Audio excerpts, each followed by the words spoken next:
Hi there, I'm Lauren Coleman. I'm the director of the International Cryptozoology Museum here in Portland, Maine. The museum itself came out of very much my own cabinet of curiosity. I began in cryptozoology, and by the way, cryptozoology is the study of hidden or unknown animals, animals that have yet to be verified, confirmed, and the whole goal of cryptozoology is to really identify new species. So I became very interested in that in 1960 after being interested in the Yeti, the abominable snowman. From that, I started writing individuals, reading books, started writing articles. Now, years and years later, after doing field work and going all over the world and gathering materials, I decided it was time to create a museum. I had a legacy, and one of my goals was really to leave behind a collection of material that would really speak to the mission and goals of cryptozoology. Too much of this material that you see in this museum came from somebody else's collections or from my own collection that were being dumped. A person would die and their family would throw everything away. So I said, it's time to get it together, to collect it, to share it with the public in an educational and scientific fashion, and that's what we did. We have existed since 2003. We began in a private home that was turned over to the museum. We then expanded to downtown Portland in 2009. In 2016, after fundraising, building a new museum at Thompson's Point, we then expanded and moved here in July of 2016. But cryptozoologists have been forgotten. It's also a gateway to science for a lot of young people. Some mothers used to come to me and fathers, and they would say, I'm really worried about Johnny. He's only interested in Bigfoot, or he's only interested in Loch Ness Monster. Will his life be ruined? And my answer is no. This interest may fade, it may develop, it may branch into biology, zoology, anthropology. But cryptozoology as a passion, as a focal point for interest, then expands. And so that's part of what we look at in terms of cryptozoology in this museum. And cryptids are everything from the Loch Ness Monster to sea serpents to Yeti, but also Bigfoot. People are interested in the cryptid that most looks like themselves. So our collection naturally has a lot of Bigfoot material because a lot of people are on mini expeditions, or a lot of commercialism. What I call crypto tourism is tied to Bigfoot. So we're able to collect different replicas, hair samples, foot casts, things that very much have a lot to do with Bigfoot. If you think about it, a lot of the lake monsters and sea serpents really don't have a lot of physical evidence. So we might have figurines, we may have stories, we may have old articles, but there's nothing really to show that's as dramatic, really, as Bigfoot material. So we have the Crookston Bigfoot, which is a 8-foot tall Bigfoot that actually was taxidermically created by a young man in Wisconsin, who then sold it to Crookston, Minnesota, because they wanted to become Bigfoot capital of the world. But in 1990, there wasn't much interest, and the Crookston Bigfoot was put in the front of a restaurant. It didn't really stay there very long, and I finally tracked it down and bought it for the museum in 2004. And we have other things. In the front of the museum, there's a 10-foot tall chainsaw carved Bigfoot, and so that's important to have. There's other replicas of smaller, replicas of the bigger Bigfoot, but there's also a life-sized orang pendek that's about 4 feet tall, and those are hairy hominids that are known from Indonesia. So we can find these different hairy hominids, Bigfoot-type creatures around the world. So there is a diversity internationally in the museum, even in the Bigfoot area. here at the museum, we have some taxidermy items, but in front of those taxidermy items, we have recreations, life-size recreations of certain cryptids. One of them, for instance, is the reports of pterodactyls.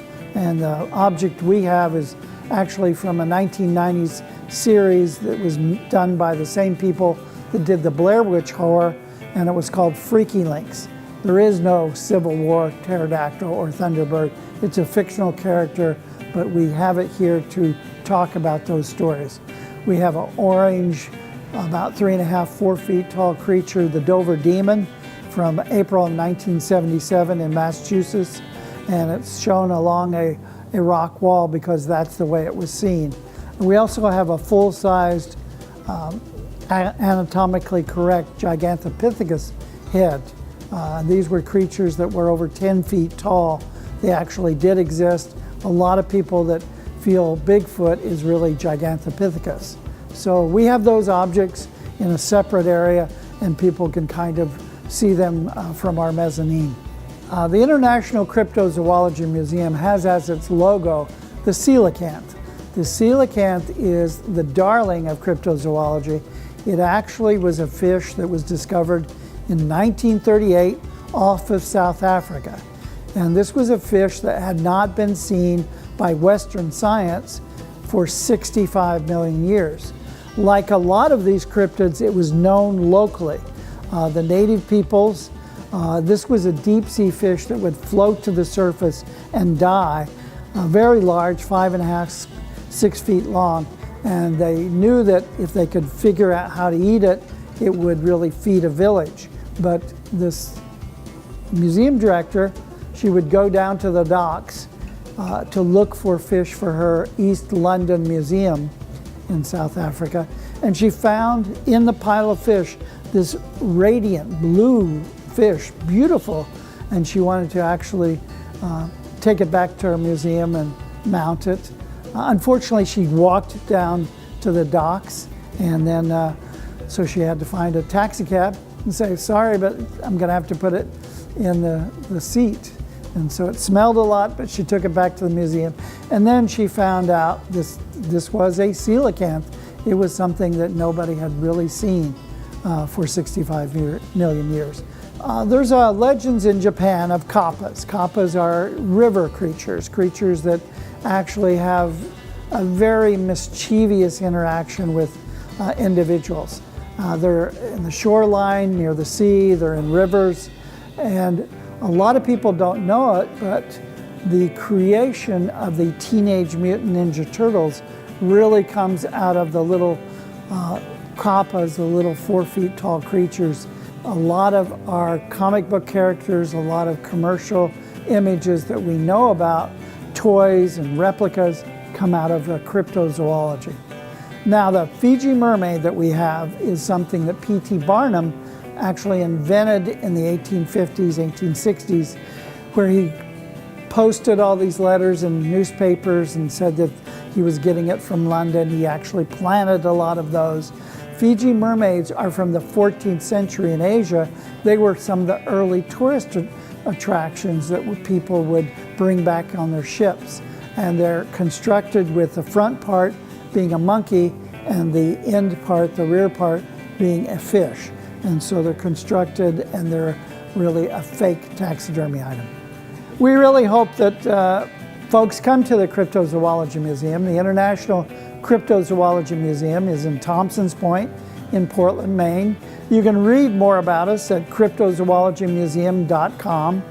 And we're open year-round, even though it does snow in Maine. We have beautiful summers, springs, and autumns, and we also have beautiful winters. So see you soon.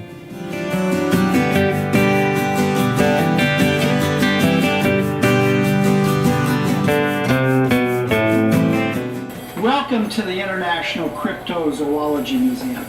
I'm Lorne Coleman, the founder and director, and I'm going to give you a little overview of your day here. First off, what's cryptozoology? Cryptozoology is the study of hidden or unknown animals, animals that have not yet been verified by zoology.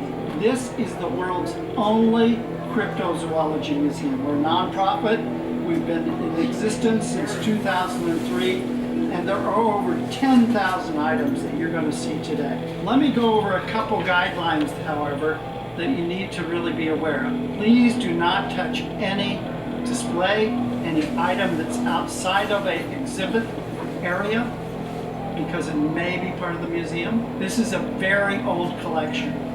It's over 100 years old in some parts of it, definitely over 60 years old. Please do not put anything on the railings upstairs in the mezzanine, such as a camera, a child, or your own arms. Things can fall over. Please keep your children under supervision at all times. Do not take pictures of everything because of copyright issues, but you're welcome to take pictures, long shots, personal shots throughout the museum, because we want you to remember your day here in an enjoyable fashion. So what are you going to see?